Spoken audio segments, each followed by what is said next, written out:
So guys, I figured it might be beneficial to slow our roll a bit and review some factoring, considering it's so stupid important. And we're about to take that factoring quiz, so yeah. Finally. Now, in the labs, you guys did one of two little worksheets. I'm not sure why I was evil to myself and made two different ones, but I'm sure I'm going to cover both of them. Okay. So some of you guys had the one with 15b squared. Some of you guys had the one with 15x squared.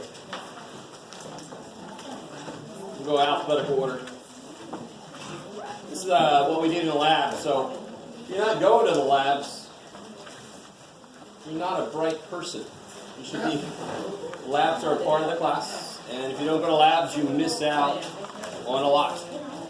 You guys with me? If you took that personally, that means you're not going to lab, which means it's a true statement I made. So, yeah. I got a handout. In a little bit, I'll give it out. On the back side is another kind of representation of how to figure out how to factor when. So if you guys remember, up on the website, there is a factoring handout. There's a factoring methods sheet that you can certainly print out and use. And I'm going to give out another kind of way to do that. The first problem, before you try to start doing squares or something weird, every single time you get a factoring problem, what do you try first?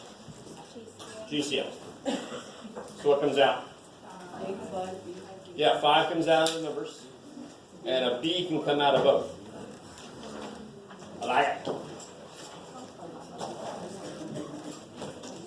So what's left here? 3. I like it. You guys okay with that one? I mean, and there's nothing inside I can do. So 35 divided by 5 is 7. I had a B. I took it, so I got no B's left at the end. That's the way to think about it to yourself. Okay, I like it. What about this guy? This is our favorite one. It's 2 terms. So it could be squares or cubes. Is there a GCF? This only has x's. This only has numbers. So there can't be a GCF. Right? They don't each have something that the other one has too. Right? So everybody see that? You try to take an x out, what's this guy going to do? Freak out. No, getting ahead of me. If you try to take an x out, what's this guy going to do? Freak out. He's got no x's to give. How can you take an x out of him?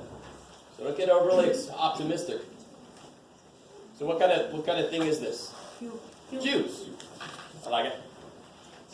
X cubed is? 125 is?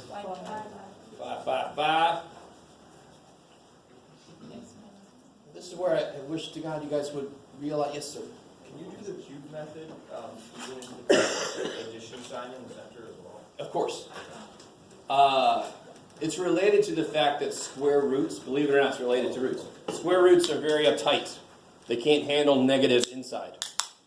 So squares and square roots are kind of uptight. So that's why you can't do a sum of cubes are like, whatever, dude.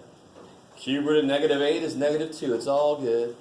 So they're a lot less uptight. They're a lot more free. So that's why you can do sum and difference of cubes. You can do both. Now, please let this make sense. If I put 1x there, I have to put the other 2 x's there so that when I do FOIL this out, I will get x cubed like I want. So if I put 1 5 here, I better put the other 5 times 5 there so that when I do this, I get 125. 1 of each, little tiny dude. 2 of each, and the big ass dude. What sign goes in the middle here? Same sign. Minus. That's always positive. What's going to go in the middle here is opposite sign. Whatever this is times whatever that is. Always.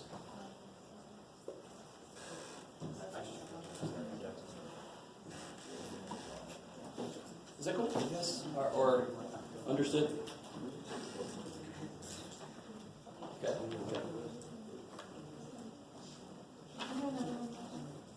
Yeah. Let me see.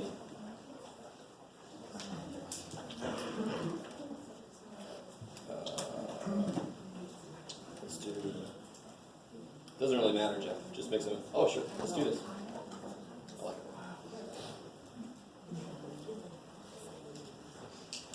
So no GCF, right? You always check that first, and that's just it saves your ass. Sometimes that's all you can do, and sometimes if you do it, you see what you can actually do with what's left over. Here, there's no GCF, but and of course it's two terms. Obvious it's cubes because we just said we're going to do a cube problem. You can tell it's pretty easy to tell it's a cube. What's 64 broken up? Yeah, so I get 4m times 4m times 4m to make this. And of course, this is just y. Sorry. So you put little dude, big dude. What goes in the little dude? One of these 4m's. So what goes over here? 16. The other two 4m's, 16. It's multiplication, right? So that when I multiply these out, I do get 64m cubed. You can kind of make sure you're on the right track as you're putting stuff down. What goes over here? What's going to be the sign in the middle? Plus. Same sign. I like it. And then one of these y's. So what goes at the end over here? Y squared. The other two y's. Y, so that y times y squared is y cubed like I want. So why do I need this middle term? Because I also get 16m squared y. Do I want it? No. I also get 4my squared. Do I want? No. So this guy's job is to kill the extra shit I don't want. What sign is it going to be? Negative. Minus the opposite of this one. And then 4y. for my values. No, sorry. 4my. And of course, this sign is always Positive. positive. If you think about it, if that's the same sign as that, that has to be positive so it doesn't mess that sign up. Right? So you can really analyze why it makes sense how this thing gets set up. Not just memorize it. That's nice if you do that, but see why it makes sense. Is that cool? You just normally before I test or a quiz, I tell people don't look at math for like 10 minutes beforehand because all you're going to do is make yourself anxious. Let me look real quick. I forgot that. Oh shit! But this is something I say. Do a couple of these examples that you know how it works out, so you kind of remember the format. It's all about remembering the organization. So what's number 3? How many terms? 2 terms. Any GCF? Nope.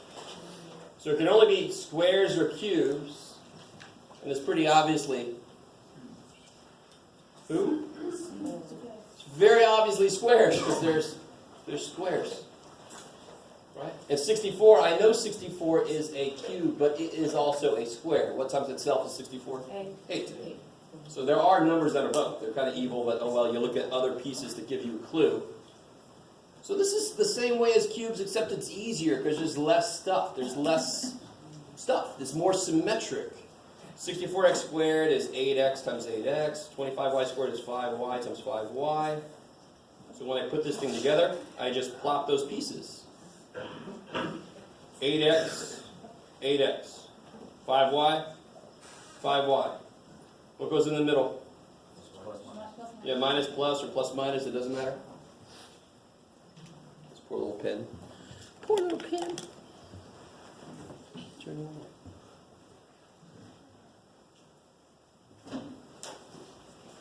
Is that cool? Ooh, look at that. Neat. Is that cool? Difference in squares should be like, oh, thank God. A bunch of those. What about this guy? How many terms are there? 4 terms. 4 terms, so what do I have to do? Grouping. Grouping. Whoop.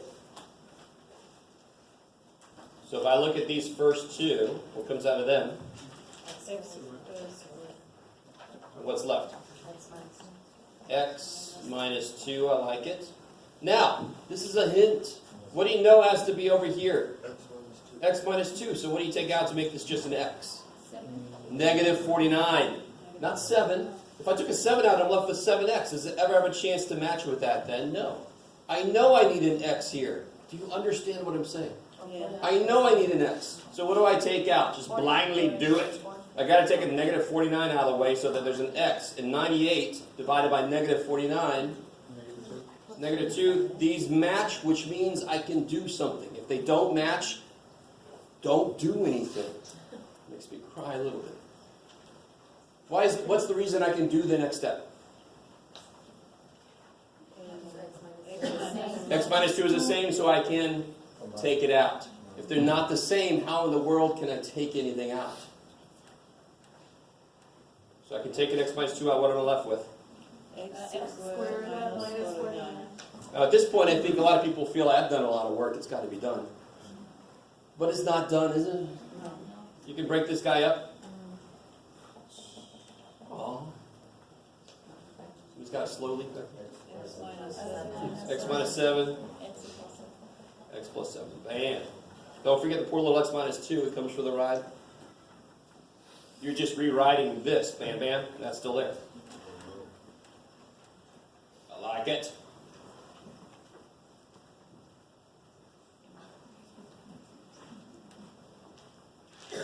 Alright, this is a 3-term dealio. There's a 1 out front, which is awesome. That means it's a 1-step problem.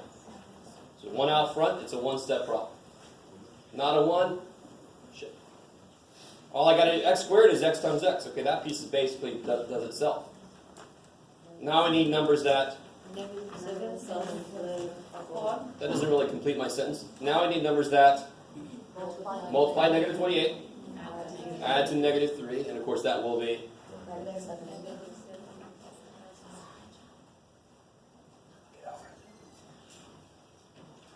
I guess, you see that? I mean, no, yes. This thing comes from this times this. This thing comes from this times this. This thing comes from these combined. They're the middle term. They're the like terms. That's why that process works. Everything we do in math makes sense. If you don't think so, you're not looking at it right. What about this guy? This guy's not got a 1. Is there a GCF? No. Shit. You always hope you can take an 8 out here. I can't. So what do I have to do? 8 times negative 11 is? Now I need factors of negative 88 that add to be negative 18. So what I do, and maybe some of you guys understand this, you can make a whole list of factors of 88 if you want to. Or you can say, what adds to be negative 18? They have to be opposite signs, right? So like 1 and 19, if 19 is negative, don't they add to be negative 18? Right? Do they multiply to be negative 88 also? No. Nope. Crap. What about 2 and negative 20? Do they add to be negative 18? Yep. Do they multiply to be negative 88? Nope. So you finally get to 4 and 22. What's 22 times 4? Freaking negative 88. Now, of course, you'll get there also by doing this. You could do either way, whichever way you see better. You have an option there, though. What the hell do I do with this? Do I just go, all right, it's x plus 4, x minus 22, done? How do you know that's wrong? Because the way you said it, Jim. No, but x times x. X times x is? Not 8x squared. So how in the world could that be the answer? That can't be. So what do I do? Yeah, what do I do with these? Yeah, break the negative 18 up. So I get 8x squared. I'm going to put the minus 1 first. Negative 22x plus 4x. And the minus 11 is still there. So all I did was I took this and I broke it up. So I actually just did nothing. I didn't change anything. But I reorganized it so that it's 4 terms. And what do I do now? Yeah, what comes out of these two? 2x.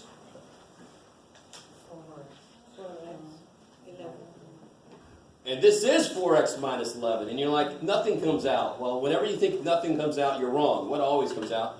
A 1. Plus 1.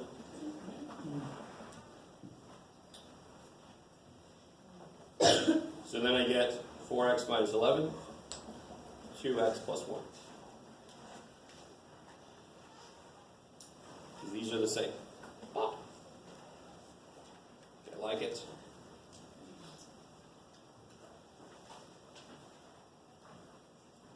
All right, last one I'll do, and then I'll let you guys work on this handout because I'm getting tired of me talking. Tired of listening to me talk. There it is. There's a sentence in there somewhere. What comes out of these two? Now, I'm getting a bit of a way. A lot of you guys try to do cubes and kind of really freak yourselves out. But again, what do you always try first? GCF. What comes out? 2x. 4x squared minus 25. And of course, this is 2x plus 5, 2x plus 5. I like it. Alright, so let me give you guys this. On this side is practice problems I want you to work on right now. And on this side is, you don't have to use this at all ever if you don't want to, but just take a look at it. It's another way to kind of organize when to factor in which way.